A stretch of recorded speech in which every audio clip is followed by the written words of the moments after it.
Hey y'all, it's me. Uh, I don't know. Some folks may see this who don't know me. And that's fine. I figure probably most of the folks who'll see this are folks who know me from comics and art and 3D stuff. And so, doing something a little different uh, and kind of personal, but life's been weird lately, and you know, folks who know me, like in real life, probably know how much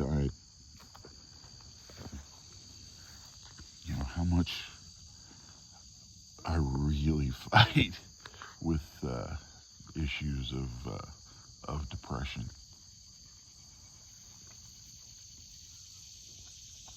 So much so that like a big baby, I'm already kind of choking up talking here. So I'm just kind of filming a walk around where I live now.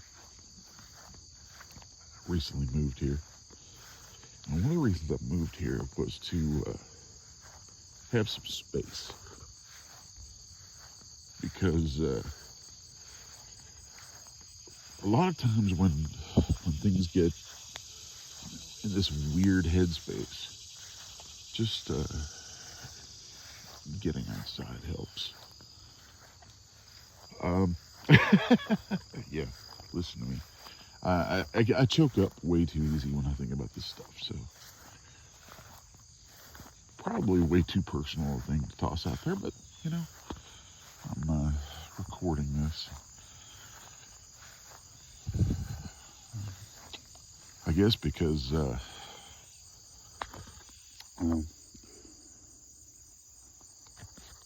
there's just there's a lot of folks I know who deal with this sort of stuff.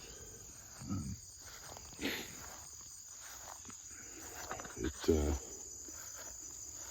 sometimes it helps, just to know you're not alone with it, and sometimes talking about it makes you feel a little less alone with it.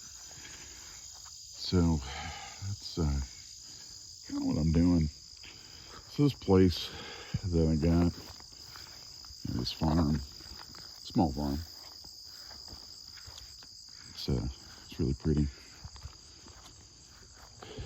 We got some stuff to clean up from having had to do a burn pile from some things that were left here. But anyway, when that feeling comes over me, now that I live here, I tend to go out and walk along the property a little bit, check things out.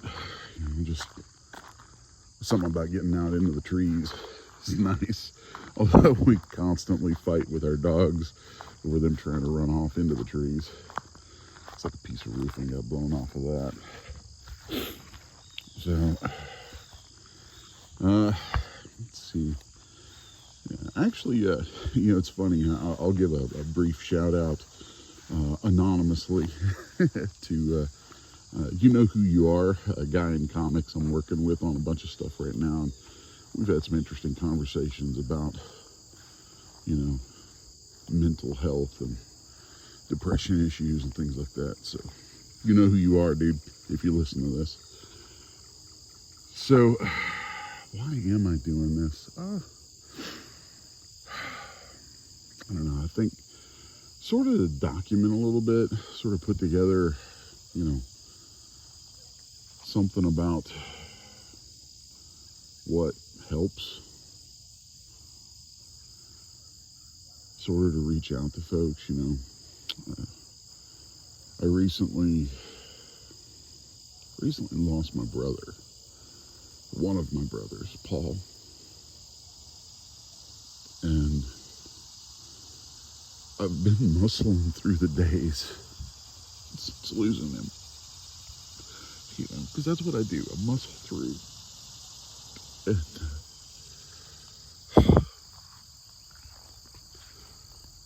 because that's what we do. That's what you should do. This is stiffen your back, stand up straight, lift that head up, and go. You take the lumps, you take the hits, and you keep moving.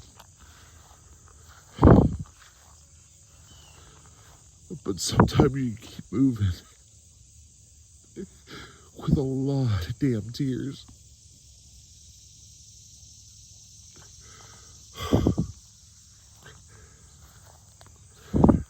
And, it's been a minute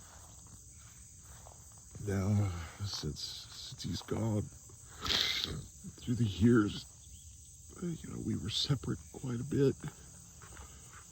And I guess there's loads and loads of baggage like there is, I guess, in any family. But,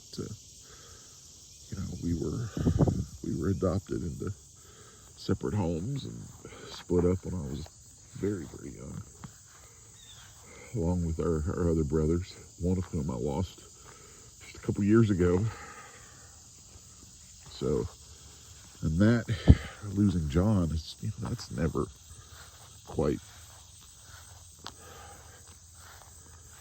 that wound has not remotely healed or even scarred over yet. And then there's the loss of Paul. So, and I'm not putting my face on here because I cry and I'm ugly when I cry. So there, I'd rather show you something pretty than me while I'm talking like this.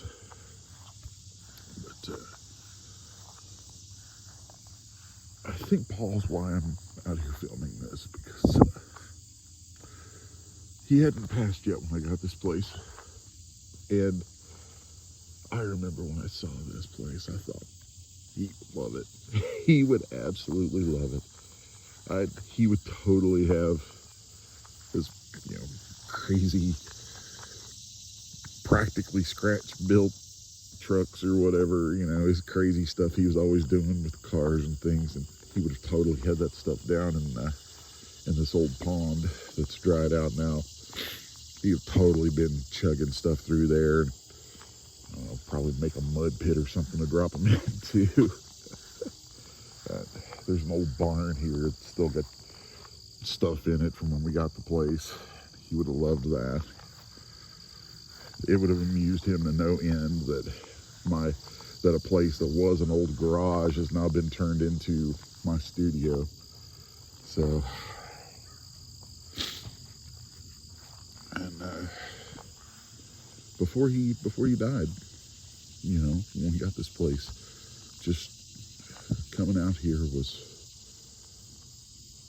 good for me. And I often would joke about, I'd be like, oh, Paul he'd die. He'd never believe his little brother's actually living on a little farm, of sorts. I mean, it's not much of a farm, but it's still more than he would have imagined for me. And he would have loved it. We've got, I'll raise this up. You can see we've got corn stretching out for a few acres behind us, all the way down to a creek. And it's beautiful. I love it. And I know he would have.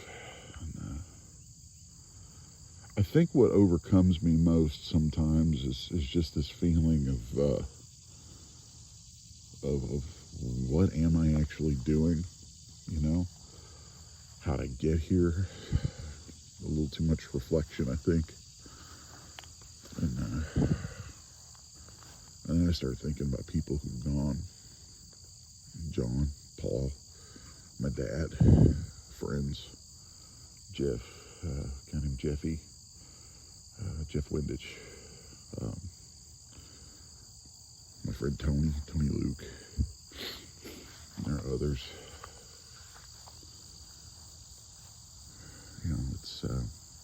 It's hard, especially when you're already kind of predisposed to pretty damn dark thinking a lot of times, and that stuff gets put into my artwork and all the stuff that I do. You know, I always joke with people that I've effectively found ways to turn my personal forms of therapy into a career, which is good. You know, it's allowed me to sort of keep the wheels turning in life through things that are, you know, good to help me cope. But there are times when those things don't help you cope. You know, there are times when it's just sad. Just sad. You just miss people. And there's this, you know, I've seen stupid memes, stupid, sad motivational quotes and things like that. And there's tons of that garbage on the internet. But every once in a while you catch one that's maybe actually meaningful or hits home a little too much.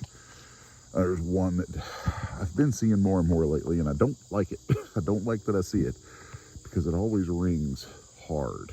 That you know, talks about having this feeling of missing a place that maybe never existed, or missing something that was never there to begin with. And boy, is that a hell of a way to sum up how I feel a lot of the time. It's missing things that were never really there. I'm not entirely sure how you're supposed to deal with that, or any of the things that come from it, how that feeling opens itself up into avenues of thought that are awful.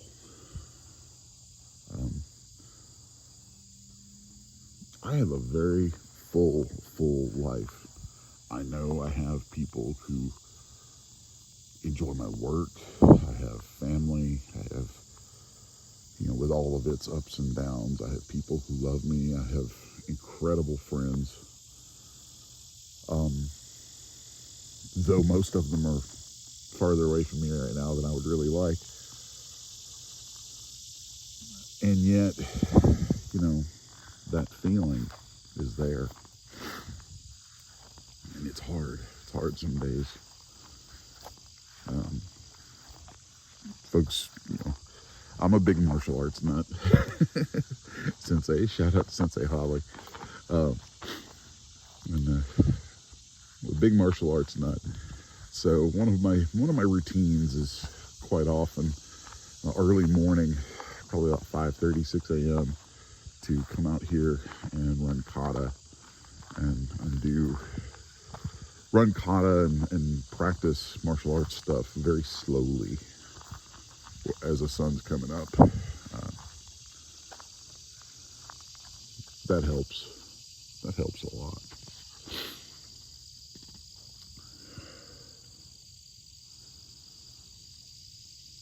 It's a good place. And this morning I had just finished up running Konkudai, Sensei, that's for you, Konkudai. Oh wow, check that bird out. Just finished running Konkudai and got my morning coffee, sat on the porch and just watching the morning sun. And those feelings hit, missing people, missing places that never existed, feeling not dark. Dark is different. Just this overwhelming feeling of, well, here I am. You know, here I am. I have plans. I have things coming up. I have projects. I have all kinds of cool stuff. And yet there's this feeling of, here I am. What now? What now?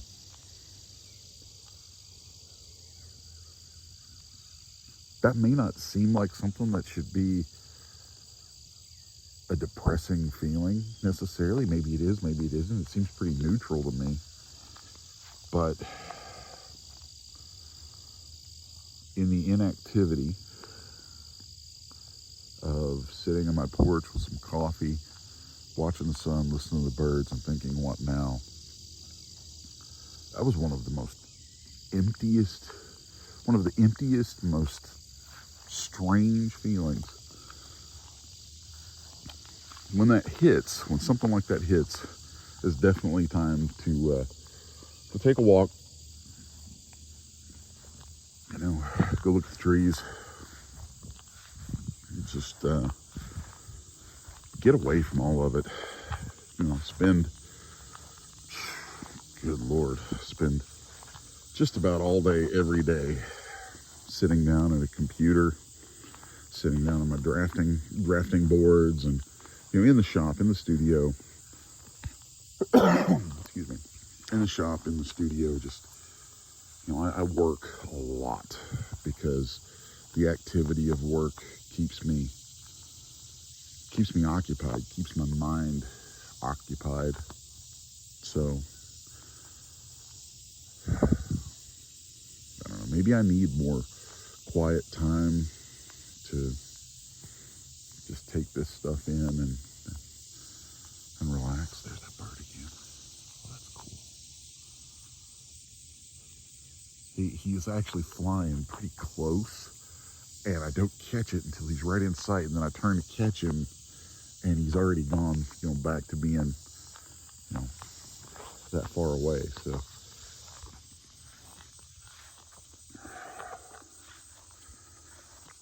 anyway, yeah, it was a interesting morning, kind of stupidly introspective junk, but I don't know. It's been suggested to me by folks who've had conversations with me about this stuff that maybe I should document it from time to time, put together some thoughts. So I thought, why not? Why not take a stroll and just kind of share what I look at when I'm dealing with these things. Oh, that's nice.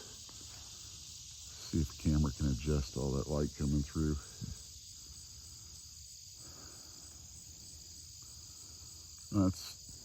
That's the kind of thing that helps. When you catch these little moments like that. There we go. Yeah. Yeah.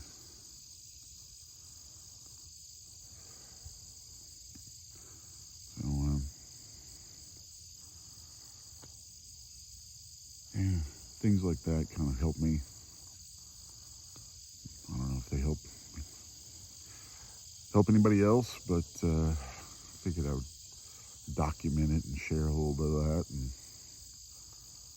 yeah, it feels silly in a way at this point, but yeah, sometimes those moments hit where nothing in particular, you feel overwhelmed by nothing in particular. That is so stupid to me, but it is the case. You just feel overwhelmed by nothing in particular and then need to figure out a way to deal with it. So I'm trying to deal with it a little bit in the way I usually do, by walking around, checking out the trees and listening to things, and then kind of letting my thoughts come out of my mouth into a video and share it with some other folks. Not even sure where I might share this at, but yeah, it's one of those mornings, one of those days. So probably been on here talking longer than I should, and it's funny, the act of talking helps me. I guess that's a personality trait, but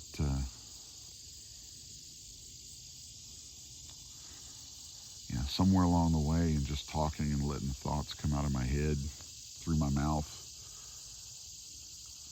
it somehow takes some of the edge out of them.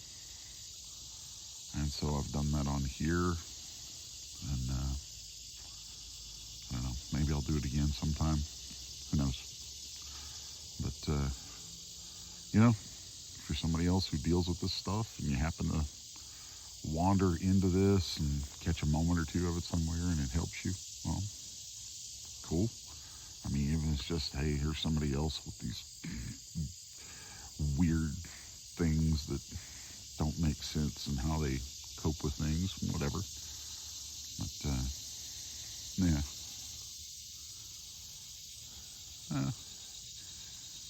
That's about all I've got to say, I think, for this morning. I could try to come up with something poignant to drop on it, something meaningful, but yeah, no, that would be to me annoyingly fake. Really just sharing something for the sake of sharing it. My personal sort of therapy time out here on the farm. So I'm gonna wrap this up and get on with my day. And anyone who watches it, sticks around long enough to get to the ending, then hope you get some peace from all the trees and stuff and the birds and things like I do. Catch y'all later.